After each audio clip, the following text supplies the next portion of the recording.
small little update. I have I've scoped out his bed. There is a tiny little fresh wee patch down here which you can't see. There's lots of droppings, which is a good sign. It means this isn't focusing. The droppings don't mean anything about focusing. That's me sidetracking. The droppings are a good thing. The droppings and the wheeze, it means he's come out, he's walked around, he's been doing his business. Found a little bit in his bed as well. So he must have done that first when he didn't want to come out because he was scared. And I've also found 2 peanuts in there that's half nibbled on. So he's able to get around, he's doing his thing. I'm not going to disturb him because I've already just checked on him and I want to make sure he's resting. Wild animals are susceptible to dying from stress and I don't want to save him and then him die from stress. Do you get me? So I'm just leaving him be, letting him get used to my voice. In one of the rooms, well, I'm in kitchen, so I'm in main room where I spend most of my time, to be honest. I'm always, because there's counter space.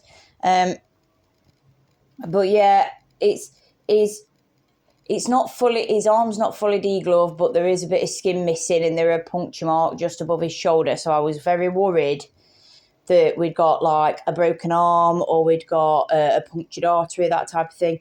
There weren't a lot of blood. There weren't enough. It looks to be that little moon cat, black cat next door, has had hold of it and has managed to get away. But then Blossom, elderly cat, has found her. Found the mouse and she's got no teeth, bless her, but she's done her very best and she's just slobbered all over him. So we're a little bit traumatised because he's been gummed on. So, yeah, I managed to take him. I've got him. I'm going to keep him for a good while now because I need to keep checking on his arm and making sure he's all right and that he's recovering.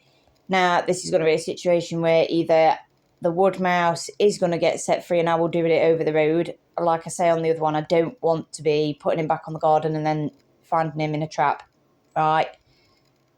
Like, obviously, you have to have traps regardless because you don't want to be overrun with mice, but I'm not about to save one to then put it out there just to kill it with a trap. Do you get me?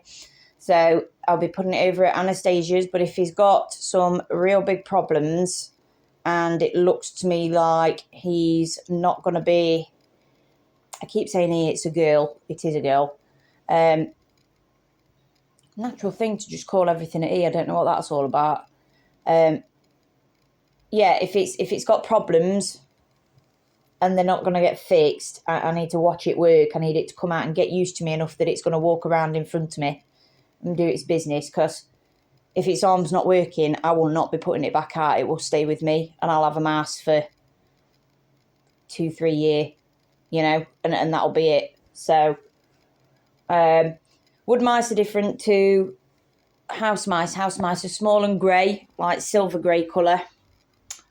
And wood mice are, and they've got really big ears and small eyes, whereas wood mice are bigger, brown. They're dead chunky, bless them. They're brown, they've got tinier ears, but they've got big, bulging black eyes. And I love them. I love having them on garden. They're going to take advantage. We've always had them here. You know, I used to have voles at one time because at Duck Pond, they'll always be here. I just don't want to be overrun and I don't want to put this out and kill it if I've saved it. So it's either going to be living with me or it's going to the big house over the road where it's got all the room spare to do whatever it wants. Yeah, it's a bit of a dull morning, to be honest. My rhubarb's doing fantastic, though. Look at that. Smashing, mate. Smashing. Going to have me some harvests. I thought my taters were done for. They're not. They're coming up. I'm so happy. My taters. I've not had to touch them taters for about 5 years now. I've not had to replant or supplement or nothing. I've literally left them. I've took all the big ones and left all the little ones, and then little ones come up on their own. Whose dog is that? Oh, it's got that. You know, they're so stupid. I best go get it.